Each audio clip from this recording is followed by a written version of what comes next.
Hi friends, Renee Keese here again with Carolina Creative, and today I'm going to do something a little bit different. I'm going to focus on watercoloring using watercolor pencils. And to do this, I am using the Stampin' Up! Watercolor pencils. I'll show you how those work in a little bit. I will also be using the blender pen to help make it look like watercolor. The stamp set that I'm using today is called Excellent Eggs. As we get into early March, I'm thinking about Easter, so I'm starting to work with Easter stamp sets. This is a bundle, so it also comes with a variety of die shapes. You see egg shapes here. And what I've already done, I was trying to save some time. I went and looked for some fun graphic paper, used the large egg. You can see this would have been cute either way. Anything floral, anything graphic, stripes, wild designs would be really fun to use. There's also shapes on here. In just a minute, I'll show you how I used those to do something interesting with one of the eggs. And then I used another egg die. I had it out a minute ago. Now, of course, I don't know where I put it. It punches out this textured egg and then gives you peekaboo shapes in here. So I've done two different colors of this, and you'll see when I flip the camera how I'm going to put that together. Here's my die. Here's the cute die. So it gives you some texture and it gives you some of these punch outs. So it's kind of fun. And again, to save some time, I've already picked a Daffodil Delight card base, folded that in half, and I ran, this is crumb cake, I think. I ran this through the embossing machine using the cane weave. This just made me think basket and Easter basket.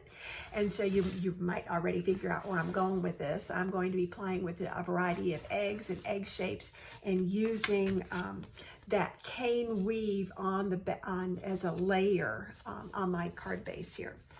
So the final thing, I did stamp, and I used, it's a really cute stamp. It's a medium-sized egg, but it has the bunnies on it. I stamped that and then punched it out. So this is what I'm going to focus on watercoloring. So let me flip this camera down and hopefully not make anybody seasick here and show you my workspace.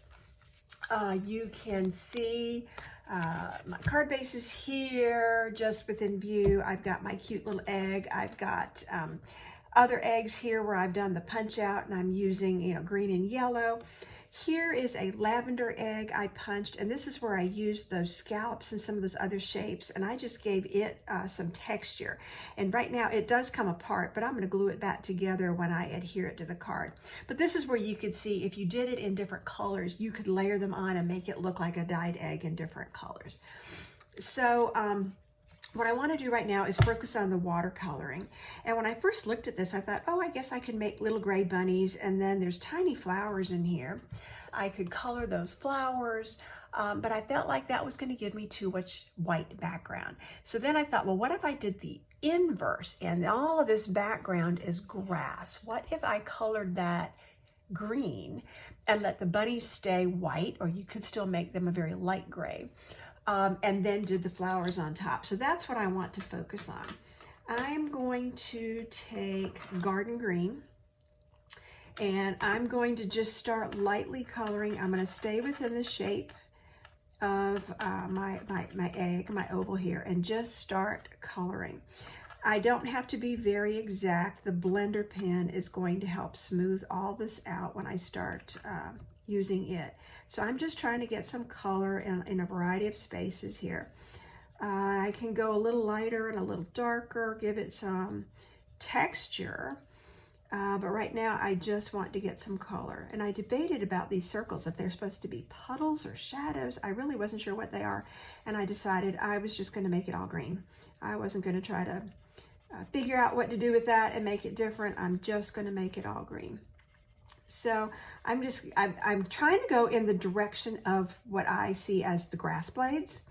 Now, you wouldn't have to do that. You could go any direction you want to go, but you can see I'm going up and down on this egg, trying to stay within where I think the grass blades would be growing. And I could even highlight, I'm going to try this. I could highlight a little bit where some of those blades are. And as I start to use the blender pen, that may still be just a little bit darker. Okay, I can always come back and add to this. So now I'm going to just wipe my blender pen on a piece of paper and make sure there's no other ink on it. And now I'm just going to start kind of smooshing all this color together. Just blending it in, giving it, let me hold it back here where you can see what I'm working on. Giving it a little bit of color, smoothing it out so that it does look a little bit more like a watercolor. I stamped this image in gray granite, so it's one of the lighter grays. I didn't want to go all black. I was afraid that would be a little too harsh. This is just a softer little Easter egg here. So I didn't want to be, you know, too bold, too harsh here. So let me smooth this out. There we go. This blender pen will pick up some of the color and drag it. So that's why I didn't worry too much about trying to get, you know, every inch color covered with colored pencil, because it will smoosh and smear just a little bit. And then if I see something's a little, like I could use a little color there, make it a little darker here. You know, I can fill in like that. Now you can see I filled that in, made it a little darker. I'm just dragging the color. So I'm cleaning the blender pen. What I want to do now is come back in with yellow and do these little flowers. There are, maybe they're daisies, I'm not sure. And then there's some little teeny tiny ones in here. I'm not sure how this will show up, but I'm going to go ahead, give them some color too, so there's just a little pop. I'm going to take, I'm not going to blend this, but this is a different green. This is Old Olive. And I'm just going to highlight these flower stems and make that pop a little bit because it's a different color. So I'm just trying to add a little texture here. You know, I could have even blended the two greens, but I don't want to go too crazy. I was trying to keep this simple. And now I'm going to take, you know, I see bunny ears and I think, well, there should be just a little bit of color there. So I'm just going to give a tinge, a tiny bit of color onto those ears. And I'm going to blend that, which means it's going to fade out, but it'll be very, very subtle. Yeah, that's kind of what I had in mind. So now on the inside of the card, I have also stamped and punched this bunny. And I may make him gray. I may make him just a little bit different. So because his ears have texture here, I am going to give him some real pink. And then I did not pull out my gray pencil.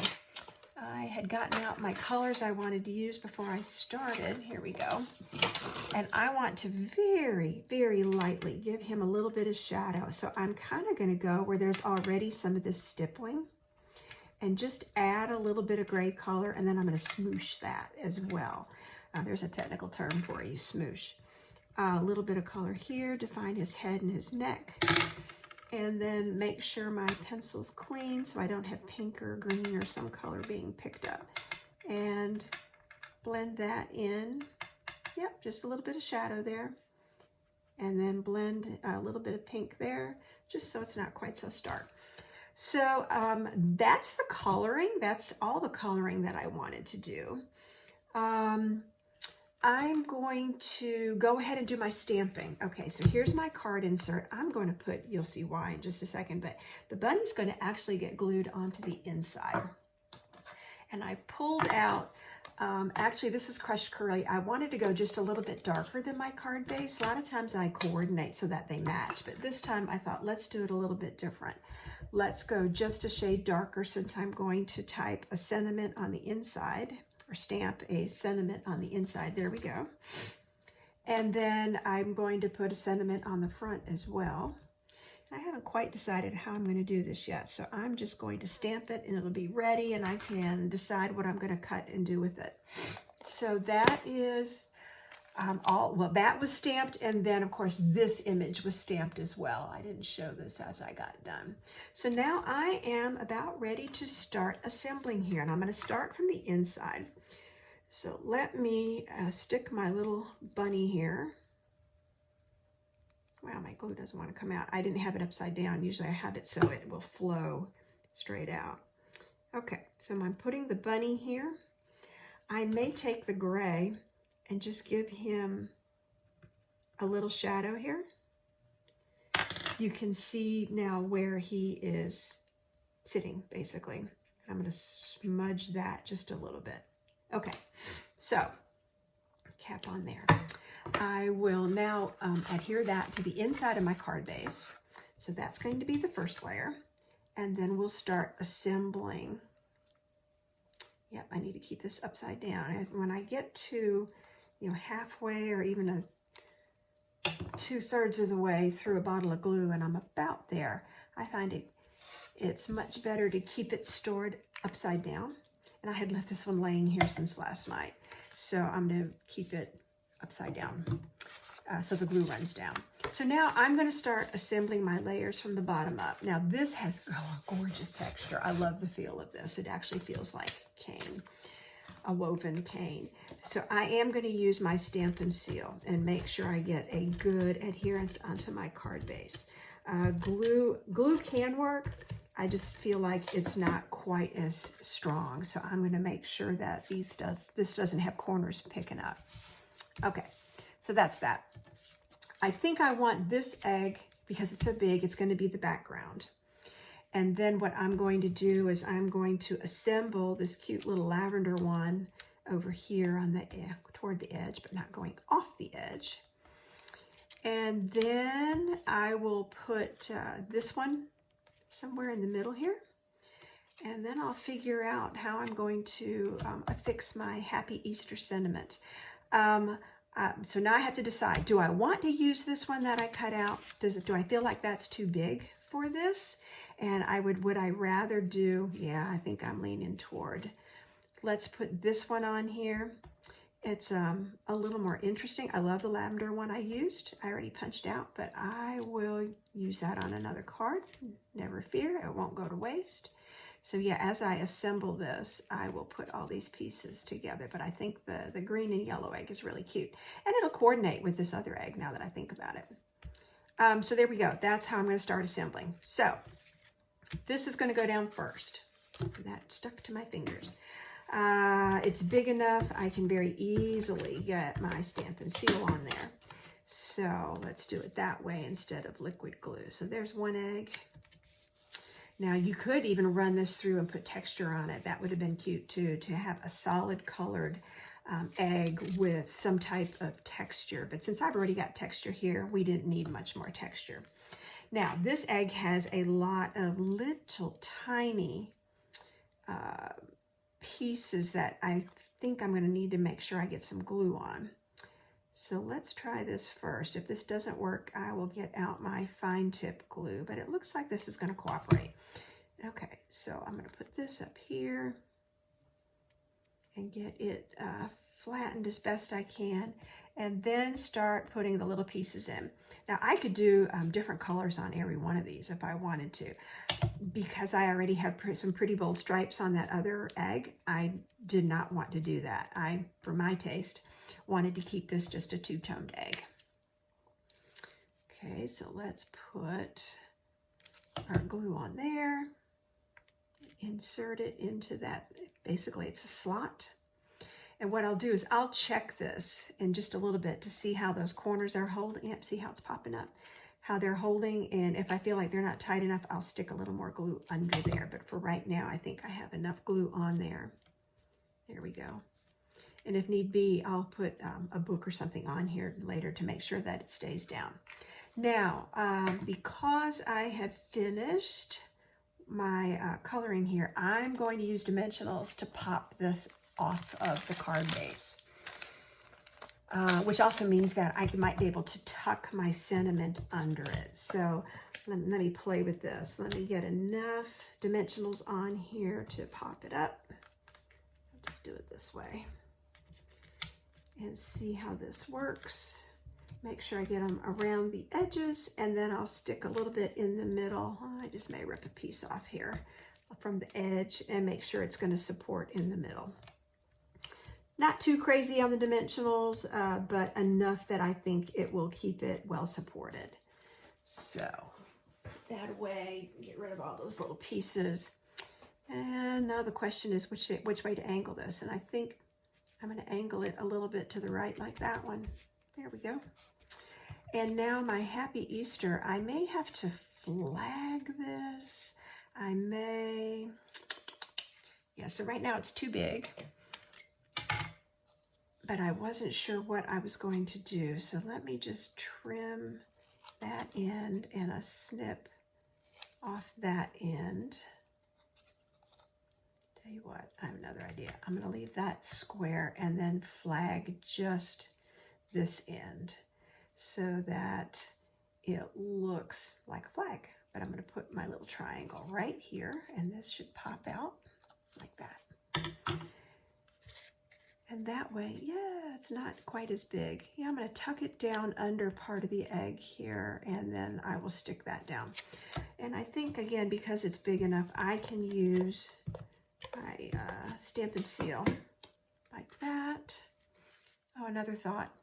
I love to do this. I love to put a little bit, just before I stick it down, a little bit of color on the edges. So watch this trick. I'm just going to tap it onto my ink pad to get some color on those edges. And of course, the more you angle it, the more color you get, or even drag it just a little bit. I really accentuate those edges. Yep, it's coming. Just another little bit here, another little bit there. That might be enough. Oh yeah. And I think now that I could use a little more on the bottom. It's just, there we go. Not popping quite like I wanted to. There. Yeah, I feel pretty good about that. So now I've got extra egg pieces that I can use. So let me flip this camera here. Now, so here we have simple. Now I did a little prep work first because I did some cutting. I did find some fun paper to use. That is a retired paper, but like I say, you can go through your collection and find all sorts of things. And then on the inside, after the outside says Happy Easter, it says you're somebody special. And I've got a little bunny on the inside. And that's cute. We could stamp an egg in here. There's lots of things we could do to add decoration to the inside. But there we go. Here's kind of a fun Happy Easter card. So stay tuned for my next video. I appreciate you watching.